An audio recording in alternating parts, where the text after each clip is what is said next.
Each of us has a powerful song of courage, wisdom, and compassion.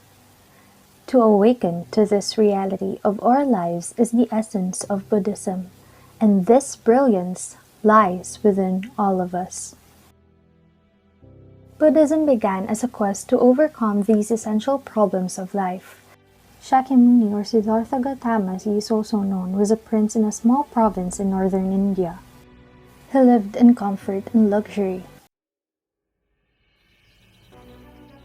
But one day, he ventured outside of his palace gates. He saw hunger, sickness, and poverty. Witnessing this made him feel ashamed of his life of excess and luxury. He determined to find a path that would allow people to overcome these essential sufferings of life. He tried many different spiritual paths: meditation, fasting, living in isolation, or even extreme practices such as sleeping on a bed of thorns and on bones in a cemetery. But Shakyamuni realized that these kind of practices did not bring him what he was looking for. Shakyamuni then came upon a tree. He sat underneath this large body tree and meditated, determined to find an answer. Strong winds blew.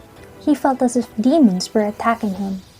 He worried this too was another futile path, but refused to give up as the storm raged on.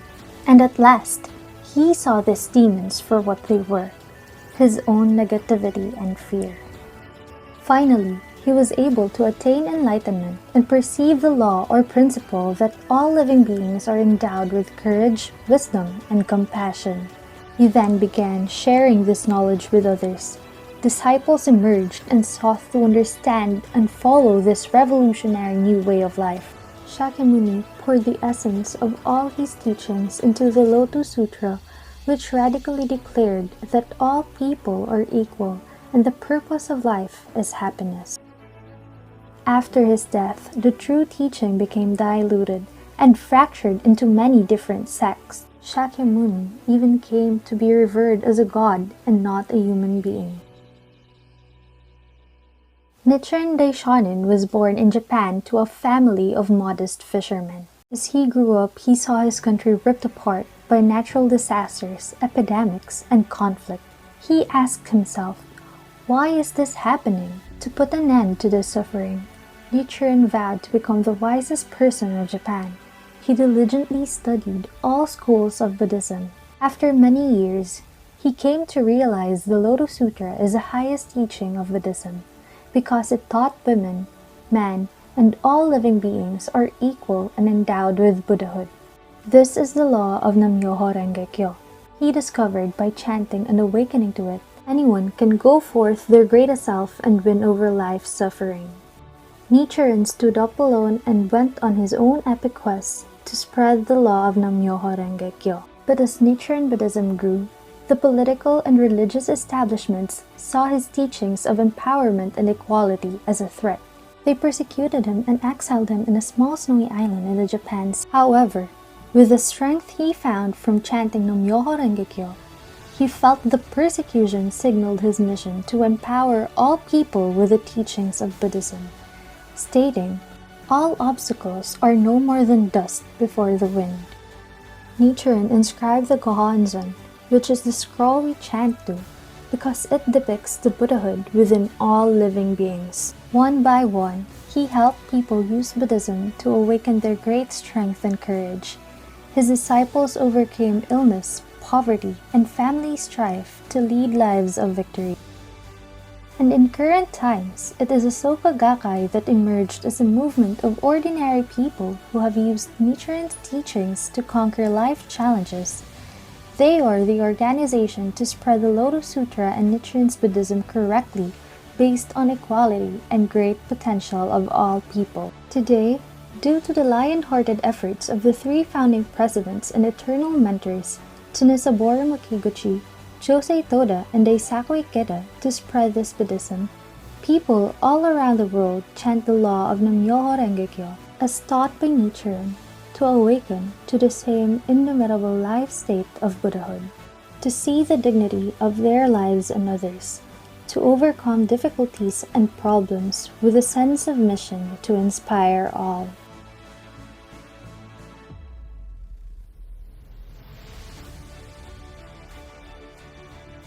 Our mentor, Daisaku Ikeda, Buddhist philosopher and president of the Soka Gakkai International, shares, chanting Nam-myoho Renge-kyo is a struggle to return to our true, original selves and tap the innate life force that we have possessed from the time without beginning.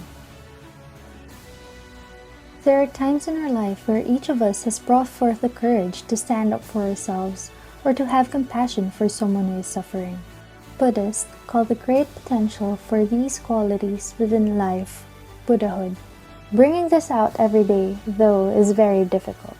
Just as math and chemistry equations such as E equals mc squared or H2O describe the laws of nature, Nam-myoho Renge-kyo expresses the universal law that the condition of Buddhahood exists within all living beings and in our environment.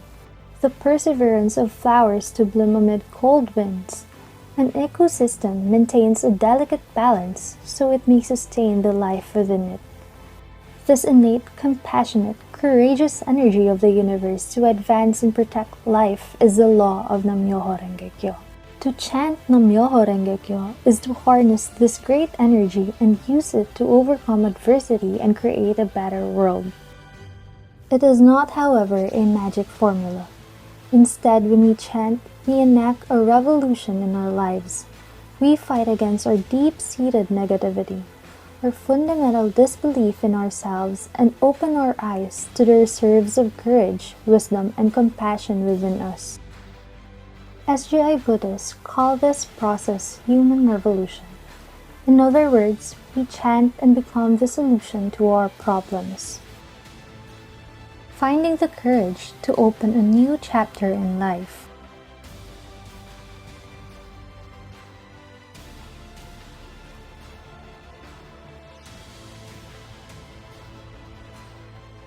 An expression of this is SGI's neighborhood discussion meetings. Here, people from every background dialogue with one another and share their real-life experiences with Buddhism. Based on a belief on the equality of all people, SGI also does not have priests or clergy. Rather, SGI Buddhists support each other as equals, encouraging one another to achieve their dreams and bring peace to their communities.